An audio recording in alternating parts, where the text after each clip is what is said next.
In 2025, NASA's Curiosity rover made a discovery that has left scientists both fascinated and unsettled. While examining Martian soil, Curiosity detected complex carbon-based molecules, specifically long-chain hydrocarbons. What's particularly shocking is that these molecular structures closely resemble organic substances found almost exclusively in Earth's biosphere. This kind of chemistry is rare, even in our own solar system. The molecules detected are not just chemical curiosities. Their presence may point to something far more significant. Some experts worry they could be evidence of Earth-based contamination, while others suggest they might indicate a deeper, stranger truth, perhaps even signs of life, or at least biology-like processes on Mars. The implications of this finding are monumental. If proven to be genuinely Martian in origin, this discovery could upend decades of planetary science. It might force a complete re-evaluation of all previous data collected from the red planet. NASA's approach to exploring Mars, from sampling techniques to planetary protection protocols, could be fundamentally altered. The molecules detected, specifically decane, undecane, and dodecane, were found in mudstone from what is believed to be an ancient lakebed, a location long thought to be a possible cradle of past Martian life. What's troubling is how closely these hydrocarbons resemble biological signatures typically produced by life on Earth. This raises two stark possibilities. Either life, or something like it, once existed on Mars, or we accidentally brought these chemical markers there ourselves. To understand how that might have happened, we have to consider the history of contamination risks. Despite the intense sterilization protocols NASA employs when building spacecraft, total sterilization is nearly impossible. In a study of NASA's so-called clean rooms, the facilities where spacecraft are assembled, scientists found 215 bacterial strains. Even more surprising, 26 of those strains were completely new to science, previously undiscovered organisms.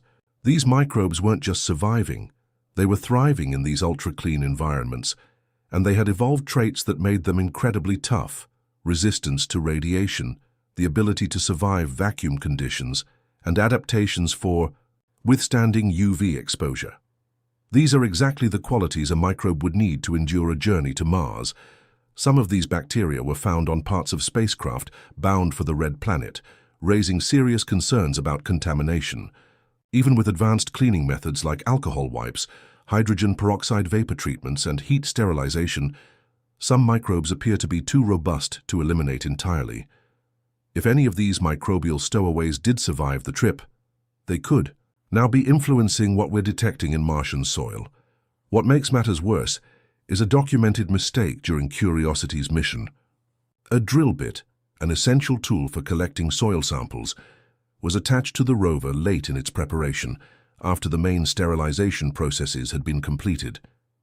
NASA confirmed this deviation from protocol, stating that while the drill bit still met basic safety standards, it hadn't undergone the full decontamination regimen. And it was this very drill bit that was later used to extract the samples where these unusual hydrocarbons were discovered. This procedural slip introduces real uncertainty into the findings. If Earth microbes or molecules made their way to Mars, via that drill bit, they could now be influencing the very samples scientists are studying. To address these risks, NASA has implemented advanced contamination monitoring tools. The Perseverance rover, for example, carries witness tubes, sealed containers filled with inert material.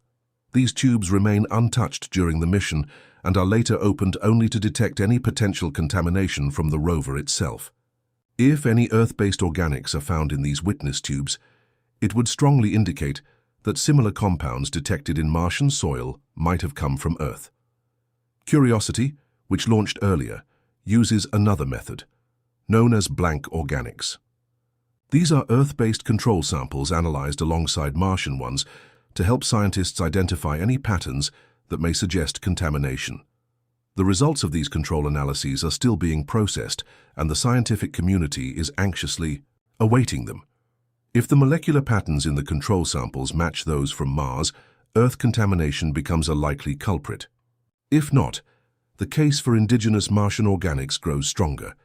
Yet this entire issue is made more complex by the fact that organic molecules produced by life tend to look similar, regardless of their origin. Carbon-based life, whether on Earth or elsewhere, often generates comparable chemical signatures.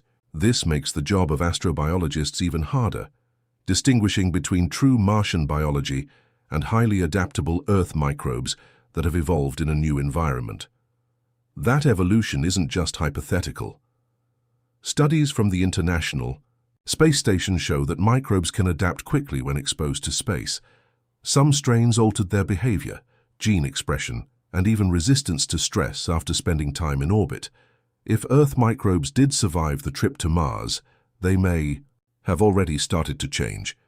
Over time, these changes could become so significant that the microbes look like an entirely new form of life, creating a false positive for scientists searching for extraterrestrial biology.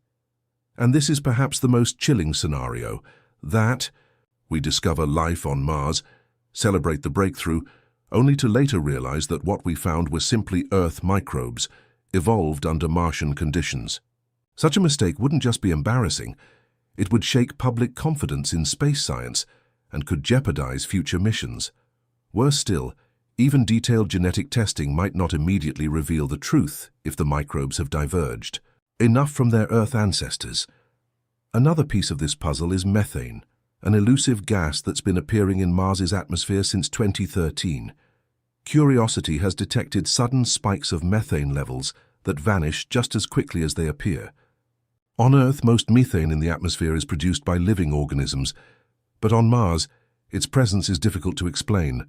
The gas should break down quickly under Martian UV radiation, meaning there must be an active source replenishing it. That source could be geological, such as chemical reactions in rocks interacting with water, or it could be biological.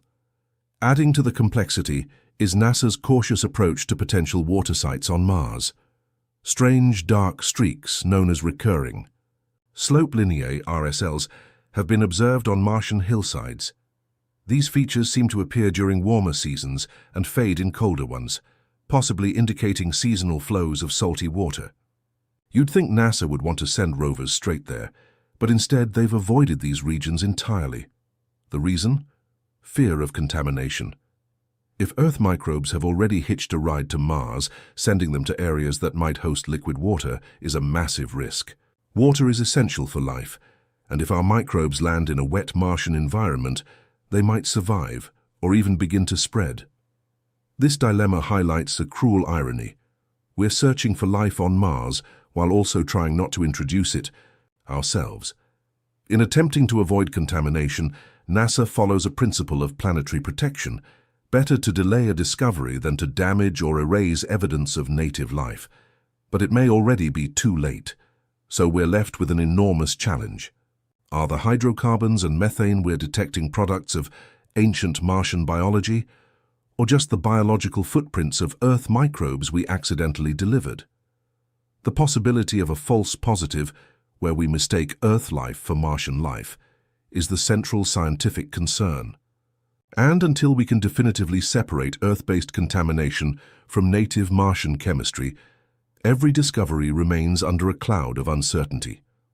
As investigations continue, the next phase of analysis, particularly the results from witness tubes and organic control samples, will be crucial. If Earth is the source, we'll have to rethink everything. But if it's not, then we may be standing at the edge of one of the greatest discoveries in human history.